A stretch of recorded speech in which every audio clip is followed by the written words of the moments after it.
الحمد لله وحده والصلاة والسلام على من لا نبي بعده ولا رسول بعده ولا أمة بعد أمته ولا كتاب بعد كتابه ولا نبوة بعد نبوته ولا رسالة بعد رسالته أما بعد فأعوذ بالله من الشيطان الرجيم بسم الله الرحمن الرحيم الحمد لله رب العالمين وعن البراء بن عازب رضي الله عنه قال قال رسول الله صلى الله عليه وسلم يأتيه ملكان فيجلسانه فيقولان له من ربك فيقول ربي الله فيقولان له ما دينك فيقول ديني الإسلام فيقولان له ما هذا الرجل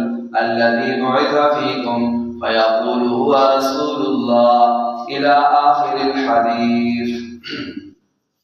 میرے محترم بھائیوں دوستوں بزرگوں، آج 30 اکتوبر 2024 کے اس بیان میں نے آپ کے سامنے قرآن پاک کی سورہ فاتحہ کی پہلی آیت اور پیارے نبی صلی اللہ علیہ وآلہ وسلم کی احادیث پاک میں سے ایک حدیث پاک کا کچھ حصہ پڑھا ہے۔ ہمارا یہ ایمان عقیدہ ہے، ہم الحمدللہ مسلمان ہیں، اللہ رب العزت کو وحدہ لا شریک مانتے ہیں، سارے نبیوں کا احترام کرتے ہیں اور اپنے پیارے نبی آخر الزمان حضرت محمد مصطفیٰ صلی اللہ علیہ وآلہ وسلم کو اللہ تعالیٰ کا نبی رسول اور آخری نبی مانتے ہیں اور ان پر ایمان رکھتے ہیں، اور جو باتیں انہوں نے ہمیں بتائی ہیں ان کو بھی ہم سچا اور پکا مانتے ہیں۔ انہی آخرت کی ایمانی باتوں میں سے ایک ہمارا ایمان عقیدہ یہ ہے کہ عذاب القبر حق، قبر کا عذاب پر حق ہے۔ جو بھی اس دنیا میں آیا ہے وہ جانے کے لیے آیا ہے، ایک نہ ایک دن اس نے مرنا ہے۔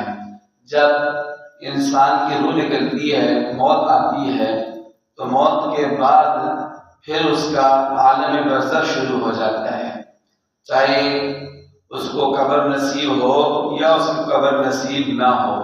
اور ایسے بھی لوگ ہوتے ہیں جو دریا میں بہہ جاتے ہیں، جنہیں کوئی درندہ کھا جاتا ہے، ان کو قبر نصیب نہیں ہوتی، لیکن ان کو بھی عذاب قبر، ثواب قبر، عذاب اور ثواب، سزا اور جزا، وہ جدھر بھی ہوں، جس حالت میں بھی ہوں، جو ذرہ بھی ہو، ان کو وہ محسوس ہوتا ہے۔ اور یہ اللہ تعالیٰ ہی جانتے ہیں کیسے ہوتا ہے، ہمیں صرف اس پر ایمان لانا ہے۔ تو جب قبر میں میت کو رکھا جاتا ہے، جو بھی میت ہو، مسلمان ہو، کافر ہو، نیک ہو، بد ہو، اس ہر میت سے 3 سوال ہوتے ہیں۔ قبر کے 3 سوال ہیں، اور قربان جائیں اللہ تعالیٰ پر اور اللہ کے نبی پر کہ انہوں نے پہلے سے وہ سوال بتا دیے ہیں، تاکہ ہمارے لیے، میرے لیے، آپ کے لیے اس کی تیاری کرنا آسان۔ دنیا کا کوئی ممتحن پہلے سوال نہیں بتاتا ہے، بعد میں پیپر جب دیکھتا ہے تو پھر پتہ چلتا ہے کون سا سوال پیپر میں آئے ہوئے۔ لیکن یہ اللہ تعالیٰ غفور الرحیم ہے، مہربان ہے، ہمارے نبی ہم پر مہربان ہیں کہ انہوں نے پہلے سے قبر کے 3 سوال بتا دیے ہیں۔ حدیث پاک میں آتا ہے، البراء بن عازب رضی اللہ تعالیٰ عنہ سے روایت ہے، فرماتے ہیں کہ اللہ کے پاک رسول صلی اللہ علیہ وسلم نے ارشاد فرمایا، یاتی ملکانی، جب انسان فوت ہوتا ہے، دفن ہوتا ہے قبر میں، اور اس پر مٹی ڈال دی جاتی ہے، اس کے ورثاء، دوست احباب چلے جاتے ہیں، تو اللہ تعالیٰ کے 2 فرشتے اس کے پاس آ جاتے ہیں، ان کو کہتے ہیں منکر نکیر۔ وہ دونوں فرشتے آ کر کیا کرتے ہیں، فیجلسانہ، اس بندے کو بٹھاتے ہیں، فیقولان لہ من ربک، تو دونوں اس سے سوال کرتے ہیں، پوچھتے ہیں کہ یہ بتاؤ کہ من ربک، تیرا رب کون ہے۔ اس لیے دیکھیں قبر کا پہلا سوال یہ نہیں ہے کہ تم نماز پڑھتے تھے یا نہیں پڑھتے تھے، تم روزہ رکھتے تھے یا نہیں رکھتے تھے، تم زکوٰۃ دیتے تھے یا نہیں دیتے تھے، تم حج کرتے تھے یا نہیں کرتے تھے۔ تم اللہ تعالیٰ کو خالق مانتے تھے یا نہیں مانتے تھے؟ اس لیے کہ یہ ایسی چیزیں ہیں کہ یہ ان پر ایمان لانا آسان ہے. کوئی یہ نہیں کہتا. مشرکین مکہ سے بھی جب پیارے نبی صلی اللہ علیہ وسلم پوچھتے تھے بتاؤ تمہارا خالق کون ہے، آسمان کا خالق کون ہے، زمین کا خالق کون ہے، تو وہ سب یہی جواب دے کہ آسمان کا خالق، زمین کا خالق، ہمارا خالق پیدا کرنے والا اللہ تعالیٰ ہے. لیکن یہ رب اللہ تعالیٰ کی ایسی صفت ہے کہ اس کا یقین دل میں بٹھانا یہ مشکل کام ہے. اس لیے کہ بندہ یہ کہتا ہے رب کا معنی ہوتا ہے پالنے والا، رزق عطا کرنے والا. بندہ یہ کہتا ہے کہ رب تو اللہ ہے لیکن میں بھی رازق ہوں، میں کام پہ نہ چاہوں، میں کوئی کاروبار نہ کروں، اور جو ہے وہ یہ کہتے ہیں کہ میرے کام کے بغیر کچھ نہیں ہوتا. تو اس چیز کا یقین دل میں بٹھانا کہ ہم سب کے رب، وہ ساری کائنات کے رب، سارے جہان کے رب، سارے لوگوں کے رب کون ہے؟ اللہ تعالیٰ ہے، سب کو پالنے والے ہیں. اور یہ اللہ تعالیٰ کی ایسی صفت ہے کہ اللہ نے قرآن پاک شروع بھی کیا تو اسی صفت سے کیا، الحمدللہ رب العالمین. ساری تعریفیں خدائی کی اس اللہ کے لیے ہیں جو سارے جہانوں کا رب ہے. اور جب قرآن پاک ختم ہو رہا ہے سورہ ناس میں تو وہاں بھی آتا ہے قل اعوذ برب الناس، کہہ دیجئے کہ میں لوگوں کے رب کی پناہ میں آتا ہوں. سبحان اللہ. اور اللہ تعالیٰ نے نماز میں بھی بار بار ایک ایمان والے سے، مسلمان سے اپنے رب ہونے کا اقرار کروایا ہے. شروع میں جب بندہ نماز شروع کرتا ہے الحمدللہ رب العالمین، اور جب رکوع میں جاتا ہے سبحان ربی العظیم، اور جب رکوع سے کھڑا ہوتا ہے ربنا لک الحمد، جب سجدے میں جاتا ہے سبحان ربی الاعلی. بار بار اللہ تعالیٰ اس بات کا اقرار کرنے ہیں کہ میرے بندے تیرا رب اور ساری کائنات کا رب، سارے جہان کا رب وہ کون ہے؟ اللہ ہے. تو قبر کا سب سے پہلا سوال یہی ہوگا، فرشتے پوچھیں گے بتا من رب، تیرا رب کون ہے؟ تجھے دنیا میں کس نے پالا ہے؟ تجھے کس نے عدم سے وجود میں لایا اور پھر تمہیں چھوٹے سے معصوم سے بچے سے تمہیں کڑیل جوان بنایا ہے؟ اور تمہیں پھر اتنی نعمتیں کس نے دی ہے؟ تمہارا رب کون ہے؟ جو نیک روح ہوگی، اللہ کا نیک بندہ ہوگا، اللہ کو وحدہ لا شریک ماننے والا، اللہ کے نبی پر ایمان لانے والا، اور دنیا میں حق سچ کی زندگی گزارنے والا، تو وہ فوراً کہے گا اللہ اکبر، وہ کہے گا ربی اللہ، میرا رب اللہ ہے. پھر دوسرا سوال پوچھیں گے ما دینک، تیرا دین کیا ہے؟ وہ کہے گا فیقول دینی الاسلام، میرا دین اسلام ہے. پھر پوچھیں گے تیسرا سوال ما هذا الرجل الذي بعث فيكم، وہ شخصیت کون ہے جن کو تم میں نبی بنا کر مبعوث کیا گیا ہے؟ تمہارے نبی کون ہیں؟ تو وہ کہے گا ہوا رسول اللہ، وہ اللہ کے رسول حضرت محمد صلی اللہ علیہ وسلم ہے. پھر فرشتے پوچھیں گے وما یدریک، تمہیں کیسے پتہ چلا کہ تیرا رب اللہ ہے، تیرا دین اسلام ہے، تیرا نبی حضرت محمد مصطفیٰ صلی اللہ علیہ وسلم ہے؟ تو یہ اللہ کا نیک بندہ جو دنیا میں قرآن پر ایمان رکھتا تھا، قرآن پاک کی تلاوت کرتا تھا، اس کا ترجمہ پڑھتا تھا اور علماء کے درس میں بیٹھتا تھا، تو اس نے قرآن پاک میں سنا تھا کہ یہ میرا رب اللہ ہے، میرا دین اسلام ہے، میرے نبی حضرت محمد مصطفیٰ ہیں، تو فوراً کہے گا قرأت کتاب اللہ، میں نے دنیا میں اللہ کی کتاب قرآن پاک پڑھا، اللہ کی کتاب پڑھی ہے میں نے، فآمنت بہ وصدقت، میں اس پر ایمان بھی لایا اور میں نے اس کی تصدیق بھی کی.